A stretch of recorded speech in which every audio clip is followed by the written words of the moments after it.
राजनीतिक पार्टियां मुफ्त की रेवड़ियां बांट रही हैं, तो आपने भी कोई परंपरा शुरू कर दी है। ये पैसा आप कहां से लाएंगे, बताने कष्ट करेंगे? ये सवाल पहले आपको मामा से पूछना चाहिए जो बांट रहे हैं।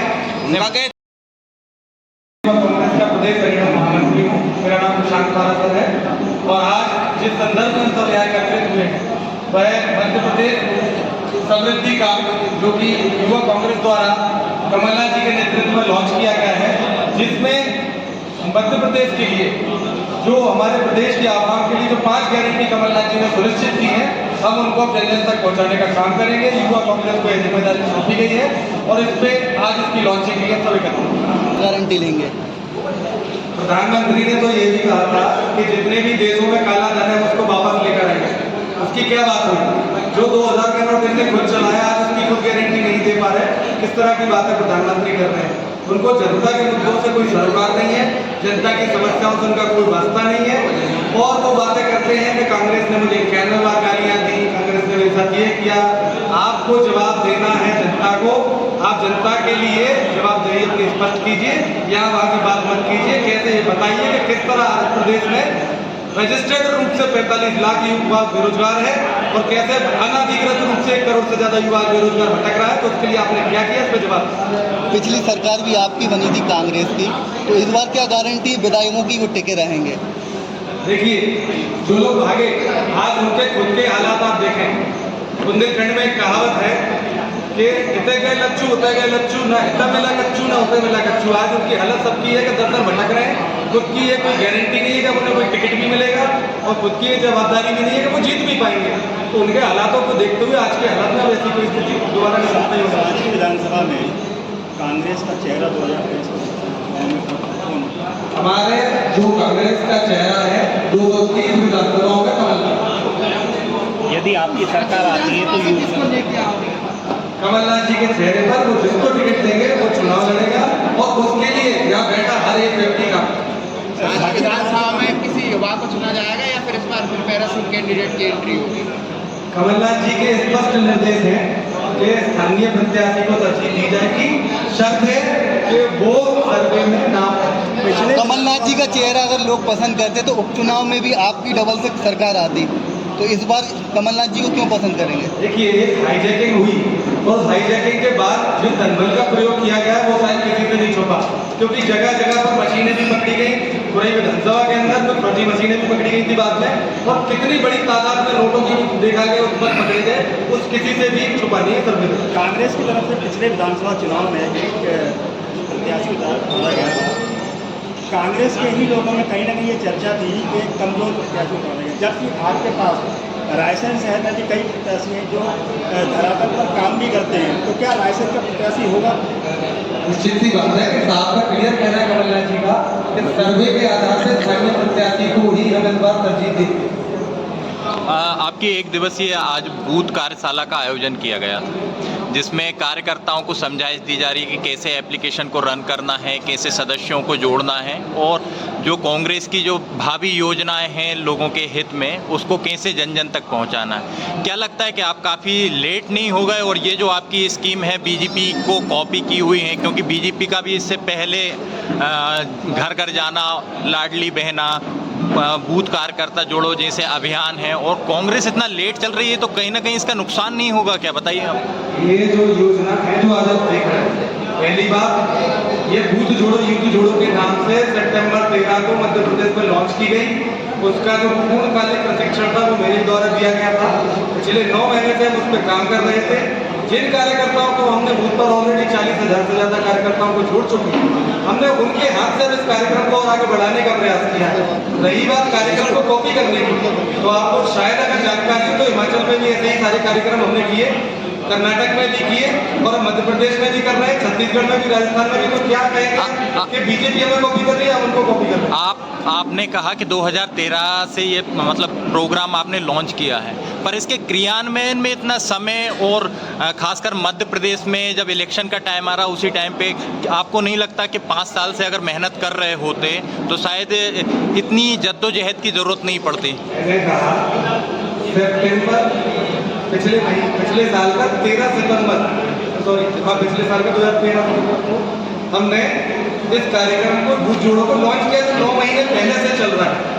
पूरी गोपनीयता के साथ, उस डाटा की गोपनीयता के साथ हमने 40,000 युवा बूथ पर जोड़े, उनको हम ये कार्य सौंप रहे हैं। तो आपको कैसा लग रहा है कि हम ये जाके चुनाव में कर रहे हैं? 1 साल से भी ज़्यादा पहले से कार्यक्रम चल रहा है। 2018 और 2020 के इलेक्शन में कांग्रेस में अंतर्कलह का भी एक मुद्दा उठा हुआ था, जिसका मूल कारण ये था कि कांग्रेस के कार्यकर्ताओं की सुनवाई पार्टी में ना होना था। तो क्या लगता है कि अब पार्टी ने अपने आप में संशोधन करते हुए पहले से बेहतर करने का प्रयास किया है, या जो कांग्रेस के कार्यकर्ता जो ज़मीनी स्तर पे काम करते हैं उनकी सुनवाई होगी या नहीं होगी? ये जो कार्यक्रम है, जो बूथ जोड़ो कार्यक्रम है, इसमें जो सबसे पहले हमारा प्रयास था वो यही था कि जो बिल्कुल छोर पर खड़ा कार्यकर्ता है, जो हम तक नहीं पहुंच पाता है ऊपरी पंक्ति में, उसके द्वारा यदि कोई व्यक्ति को ऐप में जोड़ा जाता है तो डायरेक्ट उसके पास हमारा सेंट्रलाइज सर्वर से कनेक्टिविटी बनती है, उस व्यक्ति का हमारे पास डाटा रहता है और हर प्रत्येक बूथ पे काम करने वाले कार्यकर्ता के हमारे पास नाम, नंबर, उसका पूरा डाटा मौजूद है। नहीं, उनको जोड़ पा रहे हैं। डेटा तो आपके पास उपलब्ध रहता है। मेरा मूल प्रश्न ये था कि कार्यकर्ताओं की सुनवाई नहीं होती, उनके जो काम होते हैं, वो जो जन समस्याओं के मुद्दे रहते हैं वो पार्टी के सामने भी उठाते हैं, प्रशासन के सामने भी उठाते हैं। प्रशासन के उसमें तो आपका एक तर्क ये हो जाता है कि पार्टी, गवर्नमेंट किसी दूसरी पार्टी की है, पर जब पार्टी में ही कार्यकर्ताओं की सुनवाई नहीं होती तो हम कहाँ से मान के चलें कि आगे जो इलेक्शन होंगे उसमें एकजुटता दिखाएंगे कांग्रेस के कार्यकर्ता? देखिए, सबसे पहली कहानी क्या है कि जब मैं बूथ में काम कर रहा हूँ, बातचीत में कनेक्टिविटी बढ़ी है। जो 2020 तक चल रहा था वो सारी चीजें ऑफलाइन सिस्टम में थी, तो कागज पे जैसे विकास कुछ करके ला रहा है और अगर विकास अपने नीचे के व्यक्ति को हम तक नहीं पहुंचा तो वो लूप था। लेकिन आज हम डायरेक्ट कनेक्टिविटी में हैं। अब मैं आप चाहूँ तो मेरे फोन में दिखा सकता हूँ कि हजारों कार्यकर्ताओं तो मेरी खुद व्यक्तिगत डायरेक्ट बात हो रही है। मैं संगठन का महामंत्री होते हुए दिन भर में 500 साढ़े 500 कार्यकर्ताओं से हम बात करते हैं कैसे भी। आप संगठन के महामंत्री हैं, मानते हैं इस चीज़ को। रायसेन की सांची विधानसभा हुई या जिले का पूरा संगठन कांग्रेस का हुआ, पर जब भी कोई विरोध प्रदर्शन की बारी आती है तो या तो युवा कांग्रेस के कार्यकर्ता दिखते हैं या गिने चुने लोग। ज़्यादातर कार्यकर्ता जो पद की लालसा रखे हुए रहते हैं वो लोग नहीं दिखते। गिने चुने जैसे आपके विकास जी हुए और रायसेन के कुछ लोग हैं जो चुनिंदा लोग हैं, बस वही विरोध प्रदर्शन करते हुए दिखते हैं। जब सरकार का विरोध करने की स्थिति होती है तब कोई नहीं दिखता, और जब पद लेने की बारी होती है, टिकट लेने की बारी होती है, वहाँ पे एक बहुत बड़ी भीड़ इकट्ठी हो जाती है। कोई भी व्यक्ति राजनीति में जो जुड़ता है, कोई भी व्यक्ति, हर व्यक्ति अपनी निजी महत्वाकांक्षा के साथ ही राजनीति में आता है, उसको वो जगह चाहिए। लेकिन कहीं ना कहीं पिछले जो 3 सालों से लगातार जिस तरह का माहौल बना हुआ है, एक कार्यकर्ता अगर लगातार फेसबुक पे लिखता है तो उसके ऊपर मामले दर्ज कर दिए जाते हैं, उसको जेल पहुंचा दिया जाता है। और ऐसी स्थितियों, ऐसे हालातों से कहीं ना कहीं निचले तबके का कार्यकर्ता डरता है। अब लगातार हम पूरे कार्यक्रम को, सिस्टम को सुधारने का काम कर रहे हैं। लगातार उस पर काम कर रहे हैं, जहाँ भी होता है वहाँ पर पहुँचते हैं। वर्तमान के पिछले 7 दिन पुरानी घटना है कि हमारे सागर जिले के जो IT का कोऑर्डिनेटर था उसके घर पर बुलडोजर चला दिया गया। अगले दिन मैं वहाँ पहुँचा, मेरे बाद प्रदेश के प्रभारी वहाँ पहुँचे, उसके बाद राजा दिग्विजय सिंह जी वहाँ पहुँचे, और उसके बाद उसी कार्यकर्ता जो एक IT में काम कर रहा था उसको जिले का उपाध्यक्ष भी नियुक्त किया। तो ऐसा नहीं कि हम उसके साथ खड़े नहीं हो रहे, वही चीज़ों पर हम सुधार कर रहे हैं। किसान जी, मेरा एक सवाल है, जैसे अगर एक बहुत बड़ी बहस चल रही है unit of civil code, Congress का क्या स्टैंड है? क्योंकि अभी तक कांग्रेस इस पर मैं मध्य प्रदेश के चुनाव को लेकर इस वक्त बात कर रहा हूँ। आप इससे एक भी क्वेश्चन पे बात नहीं करूँगा। सुनिए, दूसरी चीज, अभी तक बीजेपी द्वारा उसका ड्राफ्ट सामने नहीं लाया गया। जब तक हम ड्राफ्ट नहीं पढ़ लें क्या इसका विरोध और अच्छी बात है? सब पता है 8 तारीख को आने वाला है। जब आ जाएगा कोई बात नहीं। भाई कांग्रेस का आपकी जो एक बार तो दीजिए, शिक्षित व्यक्ति बिना बड़े जवाब नहीं देता। सभी राजनीतिक पार्टियां मुफ्त की रेवड़ियां बांट रही हैं, और आपने भी कोई परंपरा शुरू कर दी है। ये पैसा आप कहाँ से लाएंगे, बताने कष्ट करेंगे? ये सवाल पहले आपको मामा से पूछना चाहिए जो बांट रहे हैं। उनका कह चुका, वो तो बांट ही रहे हैं, आप भी बांटने लगे। मैं कह रहा हूँ ना, उस ट्रेडिंग शामिल होगा। कि पिछले 2005 के बाद से, जब से शिवराज सिंह जी सत्ता में खुद मुख्यमंत्री के तौर पर, कितनी इन्वेस्टर समिट हुई? एक भी इन्वेस्टर समिट के बाद कोई भी जो MOU साइन हुए उनमें से कितने उपक्रम चालू हुए? ये सवाल। जब वो उपक्रम चालू नहीं कर पाए तो ये सवाल आप भी नहीं करेंगे फिर चालू? हमको ये वो साइन ही नहीं किया था। हमने तो सीधा बोला कि हम तो 3 साल बाद आपसे परमिशन की बात करेंगे, आप तो लगाइए उपक्रम। लेकिन उससे पहले अगर कुछ लोग, मेरा जो सवाल है, आप वो सवाल काट रहे हैं। मैं जो सवाल कर रहा हूँ, जो आप मुफ्त की रेवड़ी बांटेंगे उसका पैसा कहाँ से लाएंगे?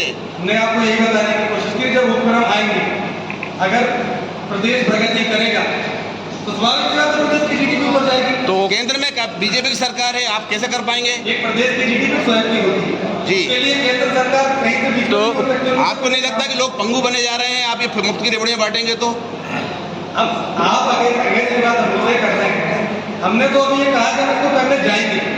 करने जाएंगे ना, आप घोषणा तो कर रहे हैं ना। बिल्कुल करेंगे। हमने हिमाचल में, वही तो हम आपसे पूछ रहे हैं, पैसा कहाँ से लाओ साहब? हिमाचल में किया है ना, हमने कर्नाटक में किया। वो फॉर्मूला हम आपको कैसे कुल मिला के जगह से ला रहे हैं। अभी यही चीज मीडिया में जाएगी, वही कर्नाटक में तो आपने कहा था कि हम बजरंग दल को बैन करेंगे और मध्य प्रदेश में बैन नहीं कर रहे आप।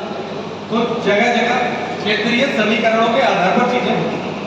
मतलब यहाँ पे आपको लगता है कि अगर बजरंग दल को बैन करेंगे तो आप हार जाएंगे? पहले आप यही सवाल जाके मुख्यमंत्री जी से पूछिए कि वही बजरंग दल जो जब वो सामने होंगे तो उनसे पूछेंगे, अभी आप सामने हैं। में देशभक्त थी, वही बजरंग दल को अभी जब वो शराबबंदी की बात की तो वो इंदौर में क्यों पीटा गया, क्यों उन पर मामले दर्ज किए? मध्य प्रदेश में युवाओं के लिए यदि आपकी सरकार आती है, युवाओं के लिए क्या करेगी? सबसे पहली प्राथमिकता हमारी है कि जैसे हमने कर्नाटक में अभी 2 साल के लिए रोजगार भत्ता चालू किया और उसके बीच में हम पूरी जो हमारी वैकेंट पड़ी हुई पोस्टें हैं उनको निर्णय निकालेंगे, एग्जाम्स कराएंगे, उनको नौकरी देंगे और सांची विधानसभा में आपके विधायक जीतते हैं तो उसके लिए सांची विधानसभा में आप क्या करेंगे? देखिए, इसके लिए सभी विधानसभाओं में अलग अलग मैनिफेस्टो लाने वाले हैं और अभी मैनिफेस्टो कमेटी इस पर काम कर रही है।